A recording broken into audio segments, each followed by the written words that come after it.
Okay, check digit जो calculation है हम वो सीखने की कोशिश कर रहे हैं। ये हमारे पास शुरू के डिजिट्स है। मैंने तो सिर्फ 4 लिखे हुए हैं, 4 से ज़्यादा भी हो सकते हैं। पर बेसिक कॉन्सेप्ट ये है कि इन डिजिट्स को इस्तेमाल करते हुए हमने ये आखिरी डिजिट कैलकुलेट करना होता है, राइट? कि आखिरी डिजिट हमारा क्या बनता है, और ये जो लास्ट डिजिट होता है इन डिजिट्स के अंदर, इस लास्ट डिजिट को हम चेक डिजिट कहते हैं। अच्छा, जो पहली टेक्निक हम यूज़ करने लगे वो ISBN 13 है, ठीक है? ISBN 13 में इसके अंदर बेसिकली बहुत सिंपल सा काम होता है। आपने वेट्स लगाने होते हैं, हर पोजीशन के ऊपर वेट, हर डिजिट के ऊपर वेट लगाना होता है। और वो कौन सा वेट लगेगा? 13 लगेगा।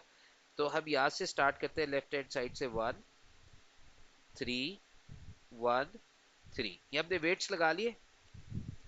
अब हम इन वेट्स को इनके कॉरेस्पॉन्डिंग डिजिट्स के साथ मल्टीप्लाई करेंगे और आपस में ऐड कर देंगे। आपको याद होगा चैप्टर 1 में भी हमने ये टेक्निक यूज की थी, इसको वेटेड सम कहते हैं, राइट? बेसिकली हम कर क्या रहे, 8 को 1 से मल्टीप्लाई किया जो उसका वेट था, 3 को 3 से मल्टीप्लाई किया जो उसका वेट था, फिर इस 1 को 1 से मल्टीप्लाई किया जो इसका वेट है, और फिर इस 2 को 3 से मल्टीप्लाई किया जो इसका वेट है, और ये सब को फिर आपस में ऐड कर देना है। तो ये हमारा आंसर क्या आएगा? 8 plus 9 plus 1 plus 6, and this comes out to be what? 17 18 24। हमारा आंसर 24 आया है। अब ISBN 13 में जब आप वेटेड सम निकाल लेते हैं तो फिर आप उसको 10 के साथ डिवाइड करते हैं। जब आप 24 को 10 के साथ डिवाइड करते हैं तो 10 2 ज़ा 20, और रिमाइंडर आपके पास क्या आ गया? 4 आ गया। हम इस रिमाइंडर वैल्यू में इंटरेस्टेड होते हैं।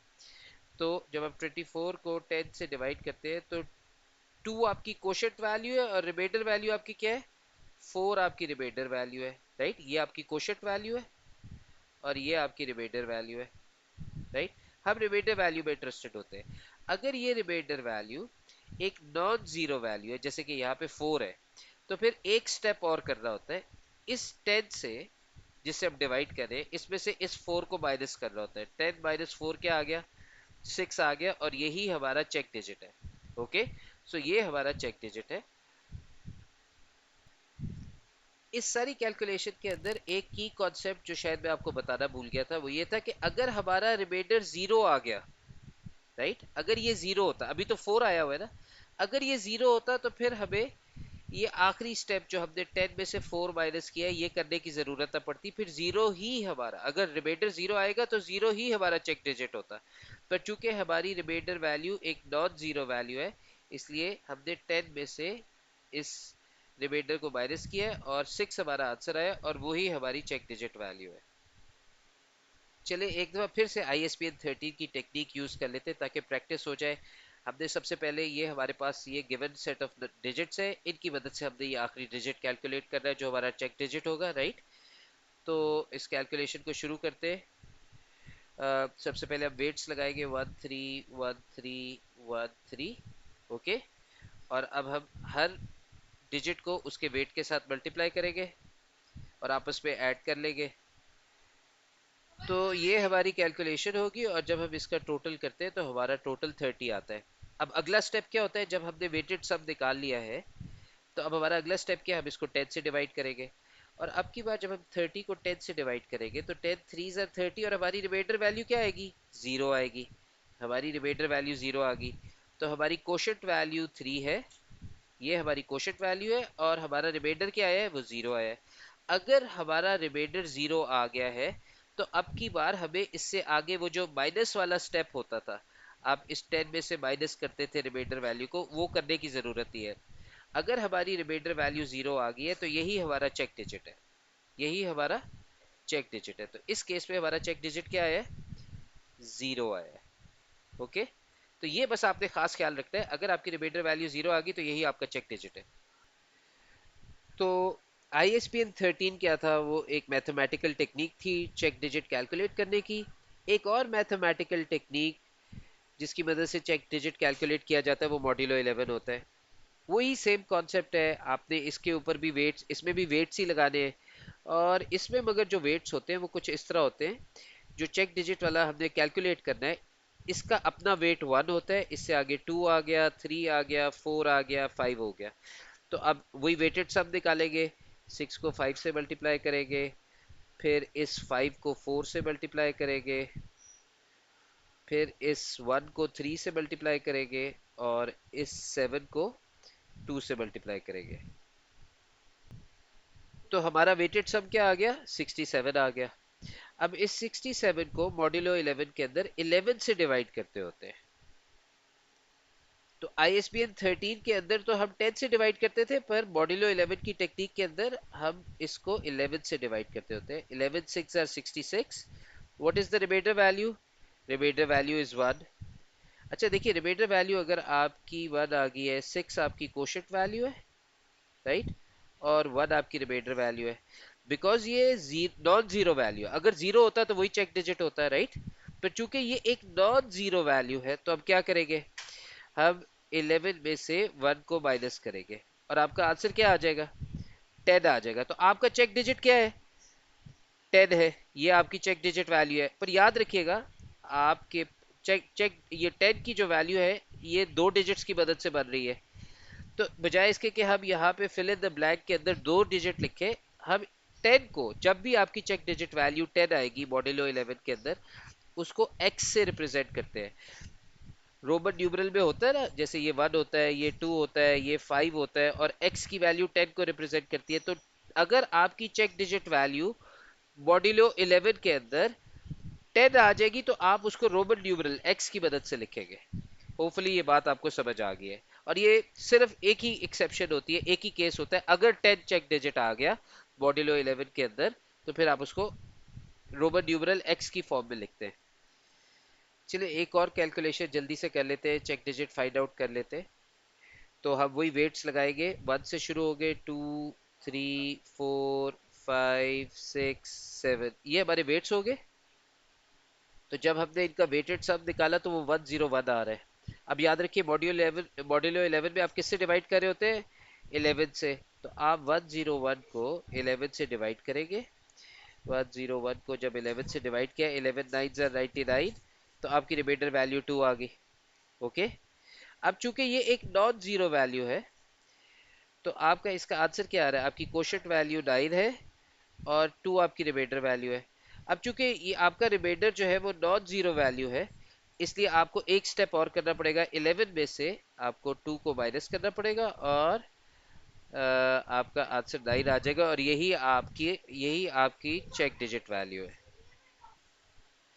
देखिए, अब इसके अंदर एक फाइनल सिनेरियो रह गया। अभी तो आपने चेक डिजिट कैलकुलेट किया था ना। लेट्स अज्यूम कि आपको एक बार कोड नंबर दिया हुआ है 83126। ये बार कोड कंप्लीट है, मतलब ये इसके अंदर चेक डिजिट पहले से ही लगा हुआ है, ये जो लास्ट डिजिट है यही चेक डिजिट होता है ना। तो लेट्स अज्यूम ये कंप्लीट बार कोड है जो आपकी बुक के पीछे पब्लिश्ड है, या ये अज्यूम करें ये नंबर किसी कोका कोला के कैन के पीछे ये बार कोड है, राइट। तो ये कंप्लीट है, ये तैयार है, इसके अंदर चेक डिजिट पहले से ही कैलकुलेट करके लगा हुआ है। तो जब आप इसको स्कैन करते हैं, तो स्कैन करते वक्त फिर कैसे पता चलता है, वेरीफाई होता है कि हमने ठीक स्कैन किया है कि नहीं किया है? बेसिकली, अगर हम इसको इसी के ऊपर हम ISBN 13 कैलकुलेशन करते हैं, कौन सी कैलकुलेशन करते हैं? ISBN 13। तो लेट्स से ये 83126 ये कंप्लीट बार कोड है, जिसमें ये हमारा चेक डिजिट था। याद रखिएगा, ये पहले से तैयार बार कोड, लेट्स अज्यूम आपकी बुक की बैक साइड पे ये पब्लिश्ड है, राइट। तो आपने जब इसको स्कैन किया है कंप्लीट बार कोड को, तो फिर आप कैसे चेक करते हैं कि मैंने ठीक स्कैन किया है कि नहीं? आप ISBN 13 की फॉर एग्जांपल हम टेक्निक इस्तेमाल कर रहे हैं। तो यहाँ पे 13131 हमने वेट्स लगाए, इनका इनका वेटेड सम निकाला। मैं जल्दी से वेटेड सम निकाल देता हूँ। तो जब हमने ये कैलकुलेट किया, ये टोटल 30 आ रहा है। Okay, right. अब ये टोटल 30 आ रहा है, तो अब आप क्या करेंगे? अब आप अगला स्टेप है कि आपने इसको ISBN 13 में हम 10 से डिवाइड करते होते हैं, राइट। जब आप 10 से डिवाइड करेंगे तो आपको ऑलरेडी नजर आ रहा है 10 3 30। रिमाइंडर वैल्यू क्या आ गई? 0 आ गई। याद रखिएगा, अगर आप एक फुल बार कोड को स्कैन करते हैं और ये चेक कर रहे होते हैं कि मैंने ठीक स्कैन किया है कि नहीं किया है, तो ये जो आपकी रिमाइंडर वैल्यू है ये हमेशा जीरो आएगी। अगर आप किसी फुल बार कोड को जब स्कैन करते हैं और उसको चेक कर रहे होते हैं कि मैंने प्रॉपर स्कैन किया है कि नहीं किया है, ये पूरी टेक्निक आप लगाते हैं, आप वेट्स लगाते हैं और उसके बाद उसका वेटेड सम निकालते हैं, फिर उसको 10 से डिवाइड करते हैं। ये मैं ISBN 13 की बात कर रहा हूँ, राइट। और अब जब आप कैलकुलेशन करते हैं, अगर आपका रिमाइंडर जीरो आ गया है तो इसका मतलब है आपने ठीक स्कैन किया है। अगर नॉट जीरो वैल्यू होती तो इसका मतलब है हमने बारकोड ठीक स्कैन नहीं किया है।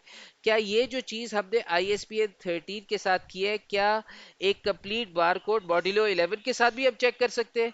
बिल्कुल चेक कर सकते हैं। मॉड्यूलो 11 के साथ भी अगर हम वेट्स लगाएंगे और फिर वेटेड सम कैलकुलेट करेंगे और इवेंचुअली हमारा रिमाइंडर उसके अंदर भी जीरो ही आना चाहिए। तो चले अब हम मॉड्यूलो 11 अप्लाई कर लेते हैं। लेट्स अज्यूम हमारे पास ये एक कंप्लीट बार कोड है, ये हमने कंप्यूटर के अंदर एंटर किया है और हम ये चेक करना चाह रहे हैं कि क्या ये बार कोड हमने ठीक एंटर किया है। तो चेक डिजिट कैलकुलेशन कर लेते हैं, सॉरी, मॉड्यूलो 11 इस्तेमाल करते हुए, क्योंकि ये कंप्लीट बार कोड है, इसमें ये हमारा चेक डिजिट है पहले से ही। जो आखिरी डिजिट होता है वही चेक डिजिट होता है ना। तो ये हमारा कंप्लीट बार कोड है। हम इसको चेक कर लेते हैं कि हमने जो कंप्यूटर के अंदर ये इनपुट किया है।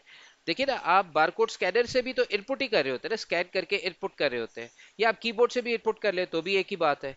जब ये नंबर इनपुट हो गए तो हम इसको चेक करना चाह रहे हैं कि हमने ठीक इनपुट किया है, राइट। तो मॉड्यूलो 11 की टेक्निक इस्तेमाल करते हुए हम क्या करेंगे, ये प्लेस वैल्यूज लगाएंगे 1 2 3 4 5, और जब हम ये कैलकुलेशन करेंगे इसका वेटेड सम निकालेंगे तो ये जो हमारा टोटल निकलेगा ये 44 निकलेगा। ओके, अब ये 44 आ गया है तो अगला स्टेप क्या होता है मॉड्यूलो 11 में, हम 11 के साथ डिवाइड करते हैं, राइट। तो हम इसको 11 के साथ डिवाइड कर लेते हैं। 44 डिवाइडेड बाय 11, 11 फोर जार 44, और आपका रिमाइंडर वैल्यू क्या आ गई है, जीरो आ गई है। अगर आपका रिमाइंडर जीरो आया है इसका मतलब है आपने ये बार कोड ठीक स्कैन किया था, या इवन कीबोर्ड के थ्रू भी अगर कंप्यूटर सिस्टम के अंदर एंटर किया है तो आपने ठीक एंटर किया है, और आपका रिमाइंडर चूंकि जीरो आ रहा है इसका मतलब है कि ये आपने बारकोड जो है इसको ठीक इनपुट किया है, ठीक स्कैन किया है। ओके, तो ये रिमाइंडर वैल्यू जीरो आनी चाहिए। और ये टेक्निक कब इस्तेमाल करते हैं, जब हमारे पास एक कंप्लीट बार कोड हो और हम चेक करना चाह रहे हो कि वो हमने ये बार कोड ठीक है कि नहीं, हमने इसको ठीक इनपुट किया है कंप्यूटर के अंदर के नहीं, कीबोर्ड की मदद से या बार कोड की मदद से जब स्कैन करते हैं। तो याद रखिएगा, ये जो चेक डिजिट की कैलकुलेशन होती है ये डेटा ट्रांसमिशन के लिए इस्तेमाल नहीं होती है जब डेटा एक कंप्यूटर से दूसरे कंप्यूटर में ट्रांसफर हो रहा होता है, बल्कि ये तब इस्तेमाल होती है एरर डिटेक्ट करने के लिए कि अगर हमने एक नंबर कंप्यूटर के अंदर इनपुट किया है, चाहे वो बारकोड स्कैनर के थ्रू इनपुट करे चाहे कीबोर्ड के थ्रू इनपुट करे, तो उस नंबर को चेक करने के लिए अगर वो बार कोड है तो याद रखिएगा ये इसके अंदर ये अजम्पशन है कि ये बार कोड प्रॉपर बनाया गया है, इन डिजिट्स को इस्तेमाल करते ये 9 की वैल्यू चेक डिजिट की कैलकुलेट की गई होगी, तभी ये बार कोड बना होगा। अब जब ये बार कोड बन चुका है और हमारे पास, हम एक प्रोडक्ट को फॉर एग्जांपल बार कोड से स्कैन कर रहे हैं, एक शॉप है उसके अंदर बारकोड से स्कैन करें और स्कैन नहीं हो पा रहा, तो हम इसको मैनुअली भी तो इनपुट कर सकते हैं ना कीबोर्ड की मदद से अपने कंप्यूटर के अंदर। जब हम इसको कीबोर्ड की मदद से मैनुअली इनपुट करते हैं तो फिर बैकग्राउंड के अंदर ये कैलकुलेशन होती है मॉड्यूलो 11 वाली। ये सारी कैलकुलेशन करके 44 रिजल्ट आता है, इसको 11 से डिवाइड किया जाता है और रिमाइंडर चेक किया जाता है। अगर रिमाइंडर जीरो आ गया तो इसका मतलब है हमने कीबोर्ड के थ्रू इसको ठीक इनपुट किया है। अगर बारकोड स्कैनर से भी अगर ये सही प्रॉपर स्कैन हो जाता, ठीक है, तो भी हमारा रिमाइंडर जीरो ही आना था, राइट। पर अगर नॉन जीरो वैल्यू आ जाए कभी इस कैलकुलेशन में, एक कंप्लीट बार कोड को जब हम वेरीफाई करने की, उसको कंफर्म करने की कोशिश कर रहे हो, उसको वैलिडेट करने की कोशिश कर रहे हो, और हमारी रिमाइंडर वैल्यू नॉन जीरो आ जाए तो इसका मतलब है हमने बार कोड ठीक स्कैन नहीं किया है, हमने नंबर सही इनपुट नहीं किया है। और फाइनली आपकी बुक के अंदर ये लिखा हुआ है कि check digits are used to identify errors during data entry, right. जब आप डेटा एंटर कर रहे होते हैं, चाहे वो आप कीबोर्ड के थ्रू एंटर कर रहे हो चाहे बार कोड के थ्रू इनपुट ले रहे हो। अब देखिए यहाँ पे किस किस्म की एरर्स जो है चेक डिजिट की मदद से आइडेंटिफाई हो सकती है। फॉर एग्जाम्पल आपने नंबर ही इनकरेक्ट इनपुट कर दिया, नंबर कौन सा इनपुट करना था 5327 और इनपुट क्या कर दिया है 5307। तो अब आप खुद ही सोचे ना, अगर आप 5327 के ऊपर 1313 लगाएंगे या 5307 के ऊपर 1313 लगाएंगे, ISBN 13 या मॉड्यूलो 11 ही यूज करना होता है ना, तो आपका रिजल्ट बिल्कुल ही फर्क आएगा, राइट। तो अगर एक इनपुट आपने एक डिजिट की भी मिस्टेक कर दी है, 5327 की बजाय अगर आपने 5307 इनपुट कर दिया, तो आपकी कैलकुलेशन बिल्कुल ही गड़बड़ हो जाएगी, तो आपका आंसर सही नहीं आएगा, और उस केस के अंदर आप जो है ये डिटेक्ट हो जाता है कि कोई एरर हुई है। इसी तरह अगर कोई नंबर ट्रांसपोज हो जाए, आपने इनपुट 5037 कर, आपने 5307 इनपुट करना था, गलती से 5037 इनपुट कर दिया है, तो अब जब इसके ऊपर चेक डिजिट कैलकुलेशन होगी, तो आपको ये नजर आ रहा है ना, रिजल्ट फर्क आ जाएगा, क्योंकि नंबर्स ट्रांसपोज हो गए हुए, ये इधर और ये इधर, इस तरह ही हो चुका हुआ है ना आपको। तो ये ट्रांसपोजिशन एरर भी डिटेक्ट हो जाती है चेक डिजिट कैलकुलेशन जब होती है, क्योंकि नंबर ही चेंज हो जाता है ट्रांसपोजिशन के साथ। 5037 में और 5307 में कितना ज्यादा फर्क है, अगर ट्रांसपोजिशन एरर होगी, एक डिजिट दूसरे की पोजीशन पे चला गया, जैसे 30 की जगह पे चला गया और 03 की जगह पे चला गया, राइट, ट्रांसपोजिशन एरर हो गया।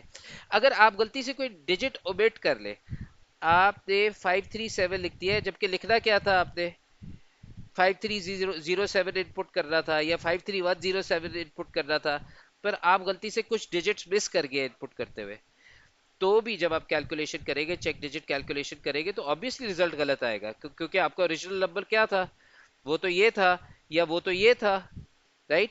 इस नंबर की जगह या इस नंबर की जगह अगर आप ऐसा कोई नंबर इनपुट कर देंगे, तो भी गड़बड़ हो जाएगी, चेक डिजिट कैलकुलेशन ऐसे नंबर को डिटेक्ट कर लेगी, राइट, एरर आ जाएगी। तो ओमिटेड ओमिटेड डिजिट्स भी पकड़े जाते हैं।